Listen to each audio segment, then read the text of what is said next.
Make Gujarati musician YouTube channel દ્વારા પ્રસ્તુત music સફરનામા talk શોમાં આપ સૌનું હાર્દિક સ્વાગત છે। મિત્રો, આજે આપણી વચ્ચે નિમિષભાઈ વાઘેલા, જેઓ ખૂબ સારા તબલાવાદક છે અને દેશ વિદેશમાં તેમજ આપણા ઇન્ડિયામાં ઘણા બધા પ્રોગ્રામ તેઓ કરી ચૂક્યા છે અને અત્યારે પણ તેઓ દિલથી વગાડે છે અને લોકોના હૈયામાં રાજ કરે છે। એવા નિમિષભાઈ વાઘેલા આપણી વચ્ચે છે। એટલે નિમિષ સર, સૌથી પહેલાં તો તમારું સ્વાગત છે। તબલા વિશેનું જ્ઞાન મેળવવું છે, આપણે આગળ ઘણા બધા પ્રશ્નોની ચર્ચા કરીશું, પણ સૌપ્રથમ આપણે તમારો પરિચય મેળવવો છે।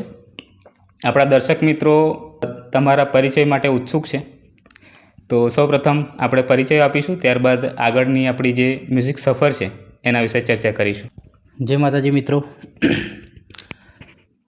મારું નામ છે નિમેશ વાઘેલા અને મારું મૂળ વતન આમ જંબુસર બાજુ છે અને હું છેલ્લા 12-13 વર્ષથી વડોદરામાં સ્થાયી થયો છું અને ત્યારબાદ અત્યારે હાલ મુનિ સેવા આશ્રમ સ્થિત ત્યાં જ રહું છું અને પ્રોગ્રામ્સ વગેરે કરું છું। ખૂબ સારું તબલાવાદન તમે કરો છો અને ઘણા બધા પ્રોગ્રામ્સ કરો છો અને લાખો લોકોના દિલમાં તમે રાજ કરો છો।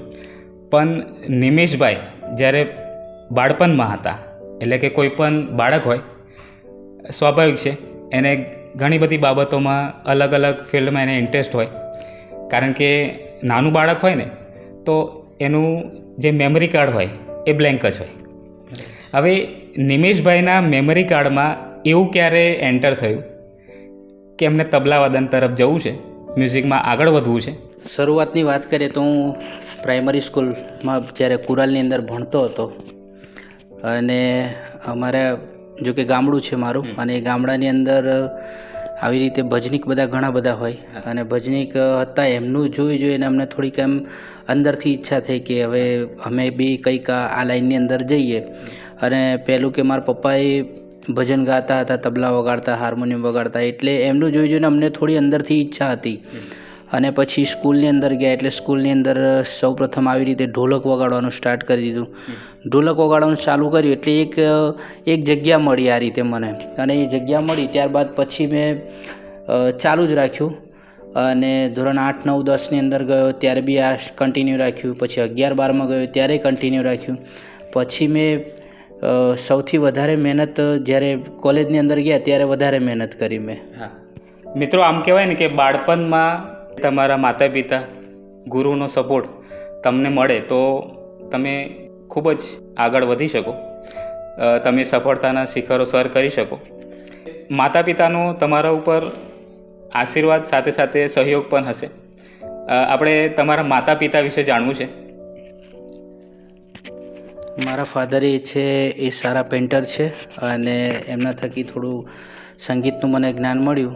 જો કે આમ એમની સાથે હું ભજનની અંદર જતો હતો એટલે એમનું જોઈને શીખવા મળ્યું। સૌપ્રથમ પહેલાં તો આવી રીતે કોઈ તબલાને ટચય નહોતા કરવા દેતા કે ભાઈ નાના છોકરાઓ છે એટલે જેમ કે ફાટી જશે, તૂટી જશે, આવું બધું થાય, એટલે ગામડાની અંદર એ પ્રથા પ્રમાણે બધા ચાલતા હોય, એ લોકો એમની રીતે બધા બરાબર છે, પણ એવી રીતે અડકવાય નહોતા દેતા। પણ આવી રીતે ફ્રી પડે એટલે તબલા ફ્રી હોય, ભજનની બ્રેક પડે ત્યારે અમે વગાડતા અને પછી સ્ટાર્ટિંગ તો મંજીરાથી જ કરતા અને મંજીરા વગાડતા થોડું તાલનું જ્ઞાન થવા લાગ્યું।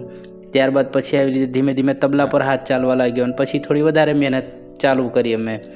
અને મારા પપ્પા એ સારા પેન્ટર છે એટલે એમનું જોઈને મારા વારસાની અંદર આવ્યું છે। જેમ કે હું અત્યારે થોડું પેઇન્ટિંગ કરી લઉં છું, મારી દીકરી છે એ બી થોડું સારું પેઇન્ટિંગ કરી લે છે, એટલે આ બધું વસ્તુ એ વારસાની અંદર આવ્યું છે અમારે।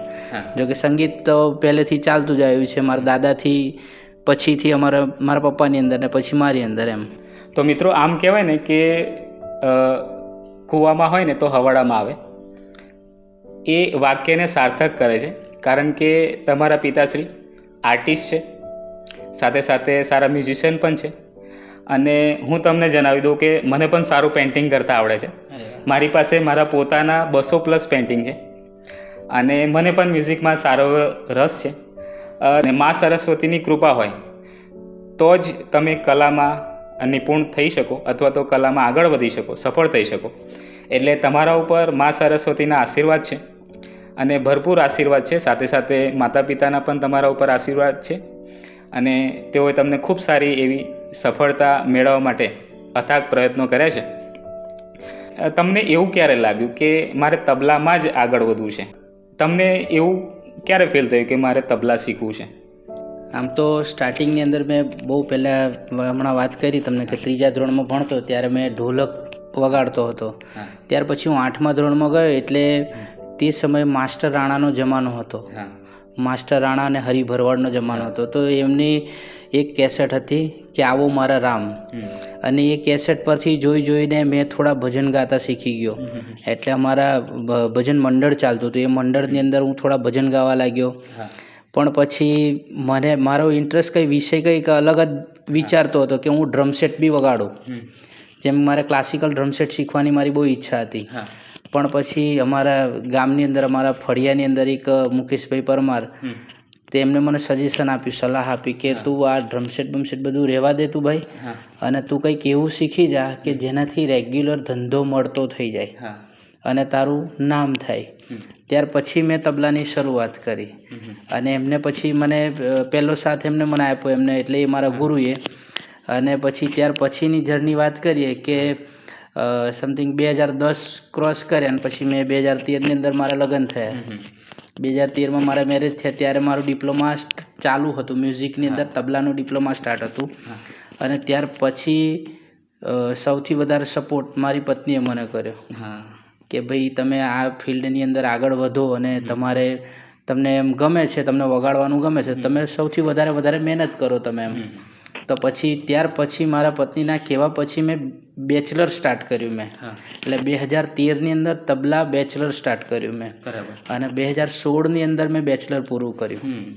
ત્યાર પછી વગેરે પ્રોગ્રામ ચાલુ રાખ્યા પછી એમ. ખૂબ સરસ નિમિષભાઈ. તબલા વાદનમાં સ્પેશિયલી અલગ અલગ તાલ આપણે પ્રેક્ટિસ કરતા હોઈએ છીએ. તબલાની પ્રેક્ટિસ કરવી જરૂરી હોય છે, કારણ કે એક વખત તમને તબલા વગાડતા તો આવડી ગયું, પણ જો એને કન્સિસ્ટન્ટલી આપણે પ્રેક્ટિસ ના કરીએ, એટલે રિયાઝ ના કરીએ, તો એનું શું પરિણામ આવે છે? કારણ કે ઘણા બધા મિત્રો એવા છે કે જેમને ખૂબ જ ઝડપથી શીખવું છે, પેશન્સ નથી. માન લો કે એમને તબલા વાદન તરફ જવું છે, તબલા વાદક બનવું છે, તો શું પ્રેક્ટિસ જરૂરી છે? પહેલી વાત તો એ છે કે સંગીત એ સાધનાનો વિષય છે. સંગીત એ સાધનાનો વિષય છે, અને સાધના કર્યા વગર કંઈ મળતું નથી.